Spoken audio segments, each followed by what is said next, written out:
రీసెంట్‌గా యూపీకి సంబంధించిన 18 years old అమ్మాయి చనిపోయింది. జేఈఈ మెయిన్స్‌కి క్వాలిఫై కాలేదని. దానికి మెయిన్ రీజన్ వచ్చేసి stress. Stress is created by parents or teachers. వాళ్ళకి ఇంట్రెస్ట్ ఉన్నా లేకపోయినా మన కోరికల్ని, మన ఇంట్రెస్ట్‌ని పిల్లల మీద రుద్దడం ఈ స్ట్రెస్‌కి రీజన్. మీ పిల్లలు డాక్టర్లు, ఇంజినీర్లే కావాలా? మీరు అందరూ డాక్టర్లు, ఇంజినీర్లు అయితే ఇది ఎక్కడి నుంచి వస్తుంది? అందరూ డాక్టర్లు, ఇంజినీర్లు అయితే చదివి ఎవరు నేర్పుతారు? వాళ్ళ ఇంట్రెస్ట్ని వాళ్ళని ఫాలో అవ్వనివ్వండి. ఆ ఫాలో అయ్యే ప్రాసెస్లో మీరు ఎంకరేజ్ చేయండి.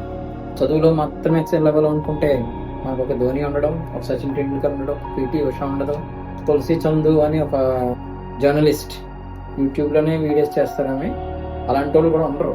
చదువు ఒక్కటే కాదు, చదువులో అందరూ ఎక్సెల్ అవ్వలేరు. ఒక్కొక్కరు కోడింగ్లో ఎక్సెల్ అవ్వగలుగుతారు. ఇలా ఉంటాయి, వాళ్ళ క్యాపబిలిటీస్ డిఫరెంట్గా ఉంటాయి. ఇవన్నీ చూసి అప్పుడు మీ పిల్లలు ఏమవ్వాలనుకుంటారో దాంట్లో ఎంకరేజ్ చేయండి. అది ఒక్కటే దీనికి సొల్యూషన్.